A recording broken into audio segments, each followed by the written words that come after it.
Hello, everyone. I was watching the movie Emancipation. Took me a couple of days to get it fully watched, but in the movie, they had the saying 40 acres and a mule.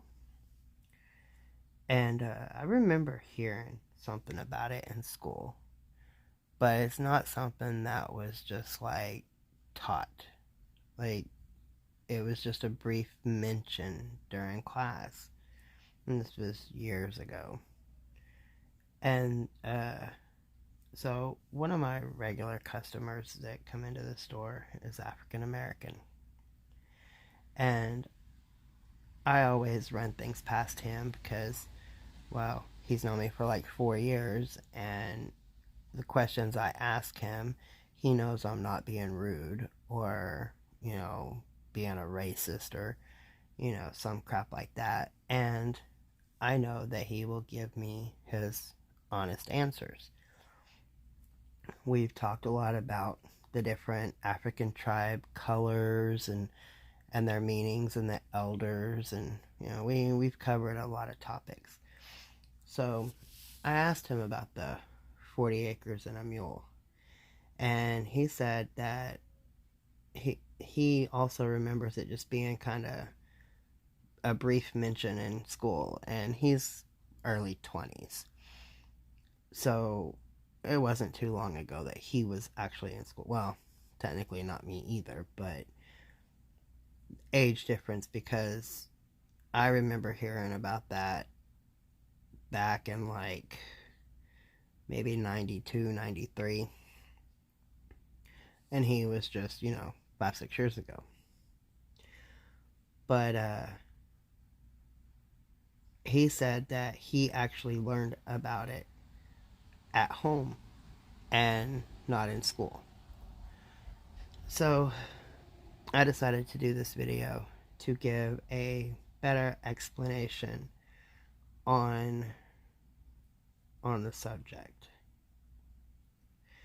So, we've all heard the story of 40 acres and a mule promised to former slaves. It's a staple of black history lessons, and it's the name of Spike Lee's film company.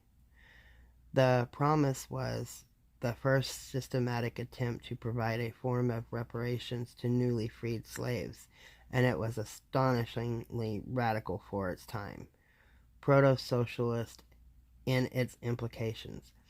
In fact, such a policy would be radical in any country today. The federal government's massive confiscation of private property, some 400,000 acres, formerly owned by the Confederate landowners, and its methodical redistribution to former black slaves. What most of us haven't heard is that the idea really was generated by black leaders themselves. It is difficult to stress adequately how revolutionary this idea was, as the historian Eric Foner puts in his book Reconstruction: America's Unfinished Revolution, 1863 to 1877. Here in coastal South Carolina and Georgia, the prospect beckoned of the transformation of Southern society, more radical even than the end of slavery. Try to imagine how profoundly different the history of race relations in the United States would have been had this policy been implemented and enforced.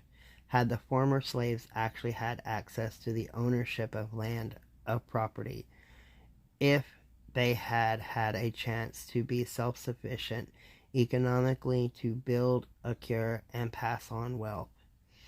After all, one of the principal promises of America was the possibility of average people being able to own land, all that such ownership entailed.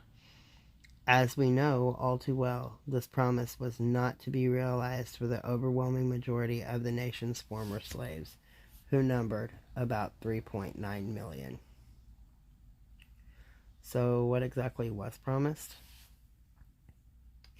We have been taught in school that the source of the policy of 40 acres and a mule was Union General William T. Sherman's Special Field Order Number 15, issued on January 16th, 1865. And that's about the only thing I can actually remember from being taught in school.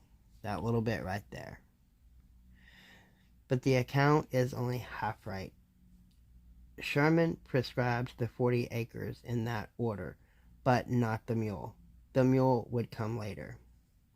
But what many accounts leave out is that the idea for a massive land redistribution actually was the result of a discussion that Sherman and Secretary of War Edwin M. Stanton held 4 days before Sherman issued the order with 20 leaders of the black community in Savannah, Georgia, where Sherman was headquartered following his famous March to the Sea. The meeting was unprecedented in American history. Today, we commonly use the phrase 40 acres and a mule, but few of us have actually read the order itself. 3 of its parts are relevant here. Section 1 bears repeating in full. The islands from Charleston south, the abandoned sea, and the country bordering the St. Johns River, Florida, are reserved and set apart for the settlement of the Negroes, now made free by the act of war and the proclamation of the President of the United States. Section 2 specifies that these new communities, moreover, would be governed entirely by black people themselves.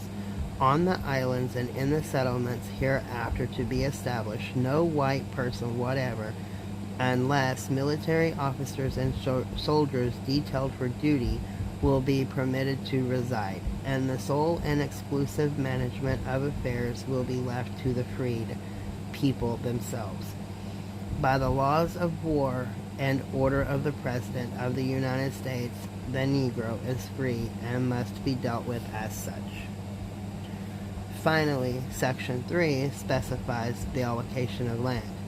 Each family shall have a plot of not more than 40 acres of tillable ground, and when it borders on some water channel with not more than 800 feet water front, in the possession of which land the military authorities will afford them protection until such time as they can protect themselves, or until Congress shall regulate their title. With this order, 400,000 acres of land, a strip of coastline stretching from Charleston, South Carolina to the St. Johns River in Florida, including Georgia's Sea Islands, and the mainland 30 miles in from the coast, as Barton Myers reports, would be distributed to the newly freed slaves. The extent of this order and its larger implications are mind-boggling, actually. So who come up with the idea?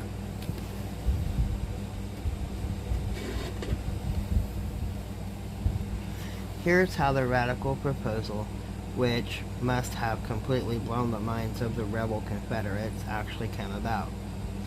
The abolitionists Charles Sumner and Thaddeus Stevens and other radical Republicans had been actively advocating land redistribution to break the back of Southern slaveholders' power, as Myers observed. But Sherman's plan only took shape after the meeting that he and Stanton held with those black ministers. At 8 p.m., January 12th, on the second floor of Charles Greene's mansion in Savannah's Macon Street, in its broadest strokes, 40 acres and a mule was their idea. Stanton, aware of the great historical significance of the meeting, presented Henry Bard Beecher, Harriet Beecher Stowe's famous brother, a verbatim transcript of the discussion, which Beecher read to his congregation at New York's Plymouth Church, and which the New York Daily Tribune printed in full in its February 13, 1865 edition. Stanton told Beecher that for the first time in the history of this nation, the representatives of the government had gone to these poor, debased people to ask them what they wanted for themselves. Stanton had suggested to Sherman that they gather the leaders of the local Negro community and ask them something no one else had apparently thought to ask. What do you want for your own people following the war? And what they wanted astonished us even today. Who were those 20 thoughtful leaders who exhibited such foresight? They were all ministers, mostly Baptist and Methodist. Most curious of all is the 11 of the 20 that had been born free in slave states, of which 10 had lived as free men of the Confederacy during the course of the Civil War. The other one, a man named James Lynch, was born free in Maryland, a slave state, and had only moved to the South 2 years before. The other 9 ministers had been slaves in the South who became contraband and hence free, only because of the Emancipation Proclamation when Union forces liberated them. Their chosen leader and spokesman was a Baptist minister named Garrison Frazier, who was aged 67. He had been born in Granville, North Carolina, and was a slave until 1857, when he purchased freedom for himself and wife for $1,000 in gold and silver. As the New York Daily Tribune reported, Reverend Frazier had been in the ministry for 35 years, and it was he who bore the responsibility of answering the 12 questions that Sherman and Stanton put into the group. The stakes for the future of the Negro people were high. And Frazier and his brothers did not disappoint. What did they tell Sherman and Stanton that the Negro most wanted? Land. The way we can best care for ourselves, Reverend Frazier began his answer to a crucial third question, is to have land, and turn it and till it by our own labor, and we can soon maintain ourselves and have something to spare. We want to be placed on land until we are able to buy it and make it our own. And when asked next where the freed slaves would rather live, whether scattered among the whites or in colonies by themselves, without missing a beat, Brother Frazier replied that I would prefer to live by ourselves, for there is prejudice against us in the South that will take years to get over. When polled individually around the table, all but one, James Lynch, 26, the man who had moved from South Baltimore, said that they agreed with Frazier. 4 days later, Sherman issued Special Field Order Number 15, after President Lincoln approved it. So what became of the land that was promised? The response to the order was immediate. When the transcript of the meeting was reprinted in the black publication Christian Recorder, an editorial note intoned that from this it will be seen that the colored people down south are not so dumb as many suppose them to be, reflecting north-south slave-free black class tensions that continued well into the modern civil rights movement. The effects throughout the South was electric. As Eric Foner explains, the freedmen hasted to take advantage of the order. Baptist minister Ulysses L. Houston, one of the group that had met with Sherman, led 1,000 blacks to Skidaway Island, Georgia, where they established a self-governing community with Houston as the black governor, and by June, 40,000 freedmen had settled on 400,000 acres of Sherman land. By the way, Sherman later ordered that the Army could lend the new settlers mules, hence the phrase, 40 acres and a mule.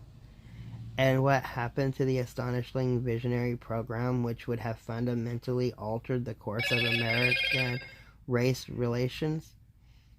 Andrew Johnson, Lincoln's successor and a sympathizer with the South, overturned the order in the fall of 1865, and as Barton Meyer sadly concludes in his report, returned the land along the South Carolina, Georgia, and Florida coast to the planters who had originally owned it, to the very people who had declared war on the United States. So even back in the 1800s, the government was just as corrupt as it is today. But yeah, okay. So that's the basic story of 40 Acres and a Mule. It's sad. I don't condone any kind of slavery. I'm not making this video to promote the act of slavery. I believe every person should be free and be able to live happily and healthily and just, live life to the fullest. But I figure a lot of people is going to be watching that movie Emancipation and hear that saying. So I decided to do some investigating, and that's what I learned. Have a good day, everybody.